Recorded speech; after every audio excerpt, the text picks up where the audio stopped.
Welcome to SPSS Made Easy, DDBA-8438, Week 1 Application Tutorial.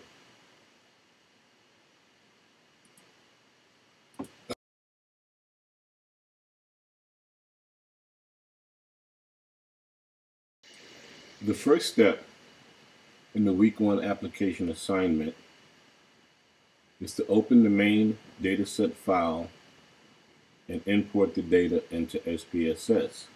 But we are only going to import the ranges from A1 to J19. Remember, this is an Excel spreadsheet that we're importing into SPSS. So, to accomplish that step, with SPSS open, you're going to click on File, Open, Data. You will get an Open Data dialog box, and this is where you have to search and find where you have saved the main data set. Now, in my case, I have saved mine to my desktop.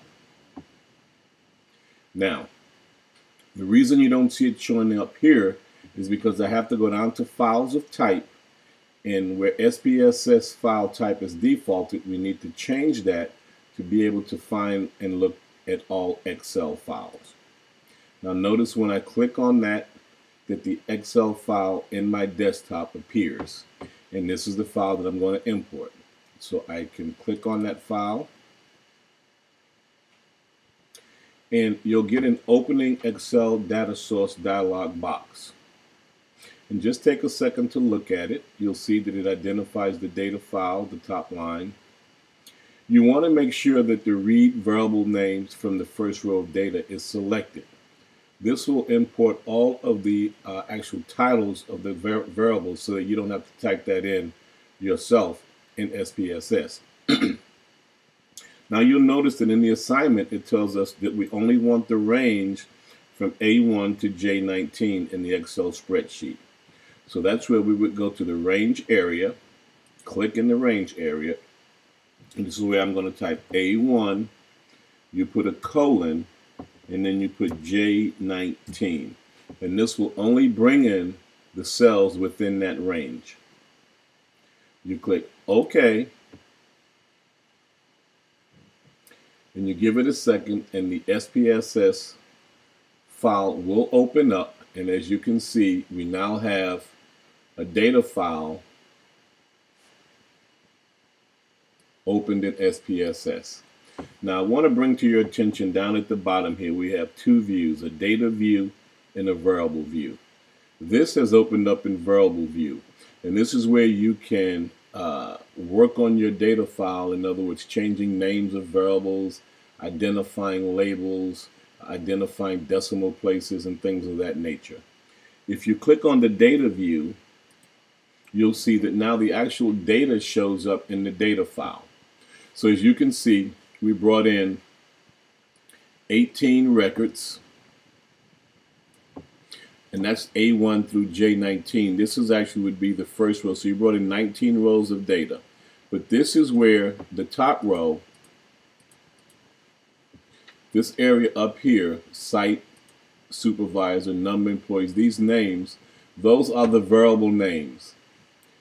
When you look across the rows, these are the 18 individual data collection points. So we actually have data from supervisors in the Boston area, Boston #1 supervisor, Boston 2 supervisor, etc. So basically 18 supervisors. And this supervisor has a number of employees is 20. The total hours worked of these employees was 41,600, etc., etc. Here are the numerical variables that we'll be working with.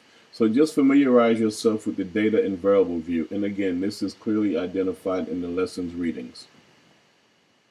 Now, at this point, you would save the file to your computer, and you just save that on your computer with any name that you want.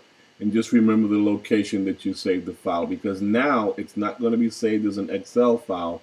it's going to automatically be saved as an SPSS file, so it will have the SPSS file extension. Now, when we go down to step 4, it will tell us in the instructions to convert all decimal places to 3 lengths, to three points. Now, I'm going to go back into variable view, and as you can see, if we go up to the decimals column, you'll see that most of them are 0, but we have values in the personal safety, the injury rate, and the safety climate.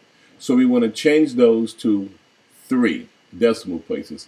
Before I do that, though, I want to show you one thing. I'm going to go to the injury rate.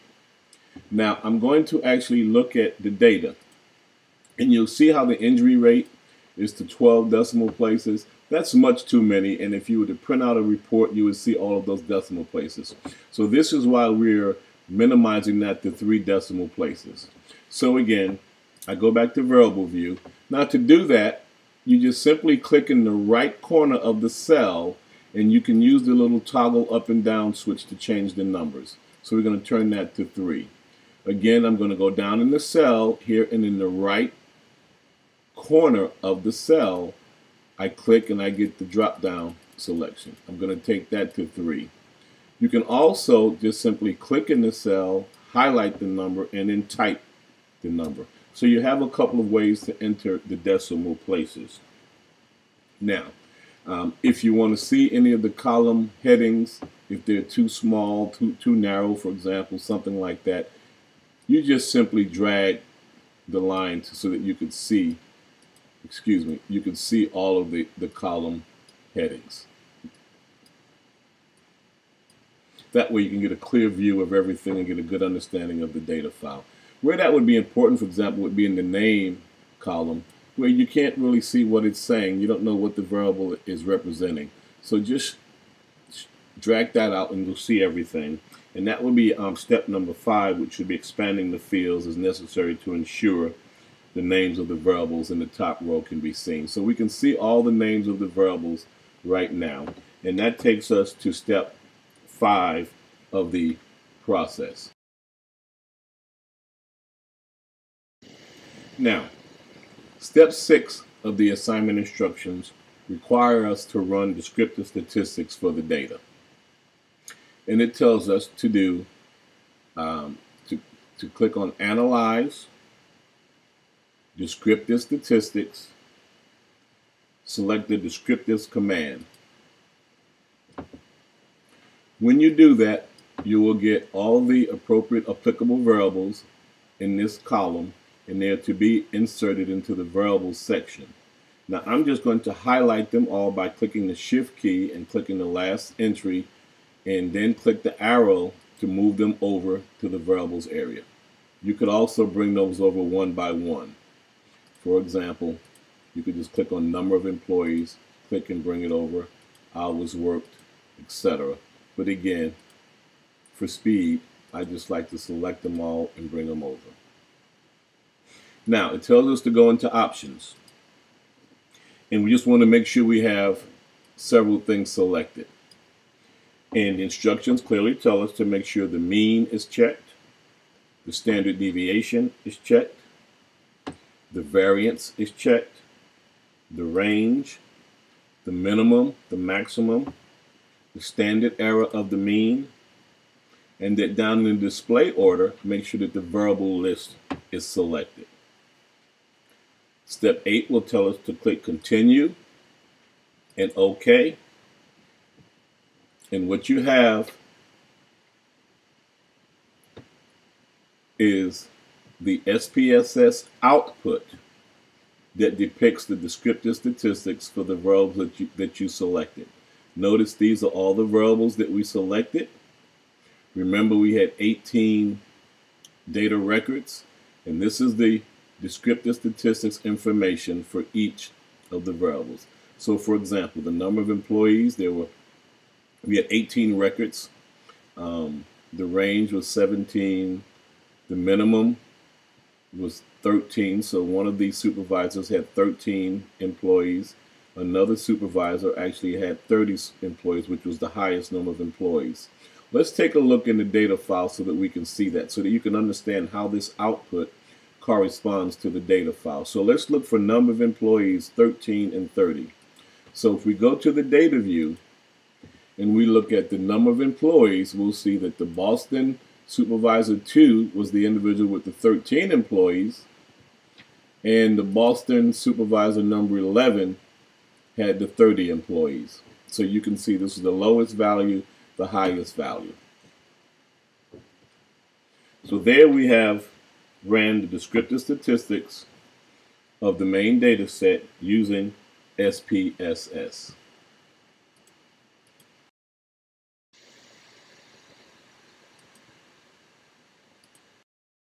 Now, the final step of the assignment requires you to copy and paste the Descriptive Statistics SPSS output into a Word document. You will be required to copy and paste SPSS output throughout the course. I'm going to cover that step right now. Remember, this is a Windows-based program, just like Word, Excel, PowerPoint, or any other program on your computer. And copying and pasting is the exact same procedure as you would copy from one Word document to another. Let me show you how to do that. In SPSS, this is actually an object. You highlight the object. You can see that the arrow is depicted showing that this is highlighted. I'm going to right click and I'm going to click copy. Now, this object is ready to be pasted to another document. I'm going to open up a Word document. I have a blank document here for explanatory purposes. I'm simply going to right click and paste. And there you see I have pasted SPSS output, which is here on the right, into a Word document.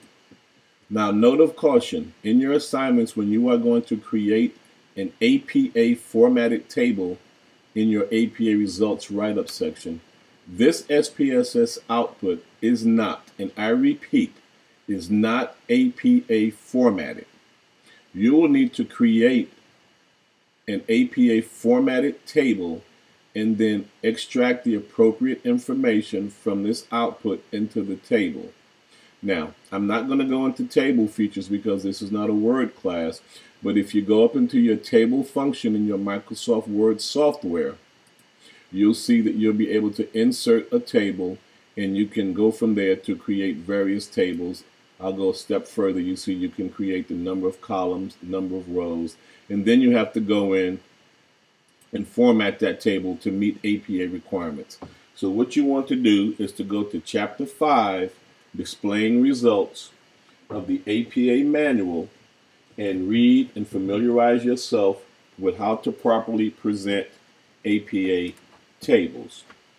Now, the actual table features or the explanation in the APA Manual, again, will be in Chapter 5, and that will be Section 5 also.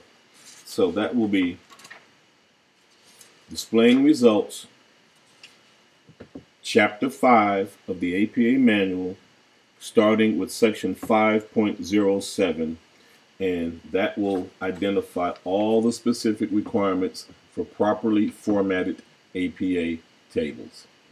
Hopefully this video has been very helpful to you getting through the assignment number 1 in DDBA 8438.